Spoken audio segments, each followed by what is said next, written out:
Lee Boxing Truth.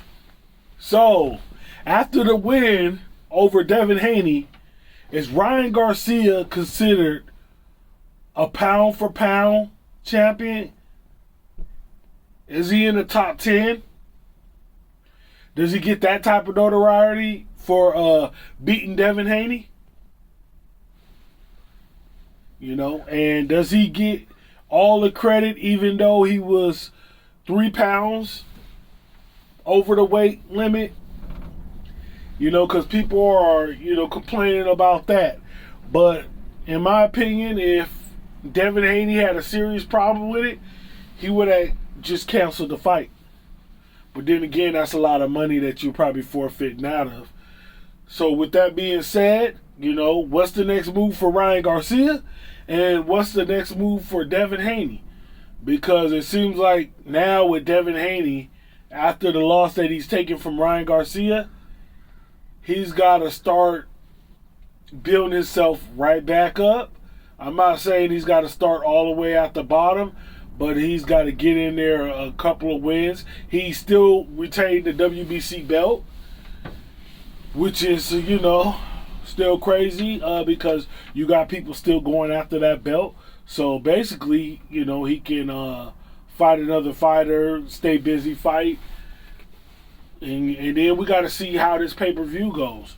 Because if the pay-per-view numbers are all right, I believe Devin Haney could be back in there with another fighter that has some kind of clout and has some kind of name, but maybe not as a big of a threat as Ryan Garcia.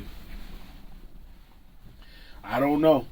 This would be good. And maybe, like they said, Adrian Broner, Devin Haney, but I don't think this soon. I think Devin Haney needs to have time to recuperate from that fight because he took a lot of punishment. And he's got to go back on and rebuild his brand and, maybe go with the narrative of I still got the belt. Didn't nobody take my belt away from me. So, he did get the victory. I lost. That happens. Even the greatest fighters lose. Muhammad Ali, Sugar Leonard, all those guys were greats and they lost. So, now that that's out the way, let's see who else I can fight. Who else I can go against that can get my name notoriety. And then, Gervonta Tank Davis said he's still open to that fight. But we do need to see Devin Haney at his best before that fight happens. Because that fight, I don't think is all the way gone. I just think Devin Haney has to get in there and do some things that get him back on that pound for pound list. Right now, some people are saying Ryan Garcia versus Teofimo Lopez would be a good fight. Me with Devin Haney, would it be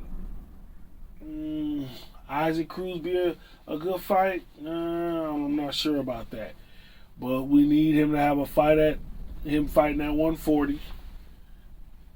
A decent fighter at 140.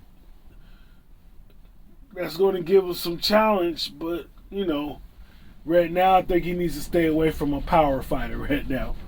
Right now I think he needs to just deal with the skill fighters, and I think that would be the best thing for him at 140. And then whoever he fights against, he's still going to be the A side more than likely. So from now on with the weight, if they don't make the weight, then it's, the fight's off. If they don't get within those pounds 2 weeks out or whatever, then the fight should be canceled. Plain and simple. With that being said, Lee's Boxing Truth. Like, comment, subscribe.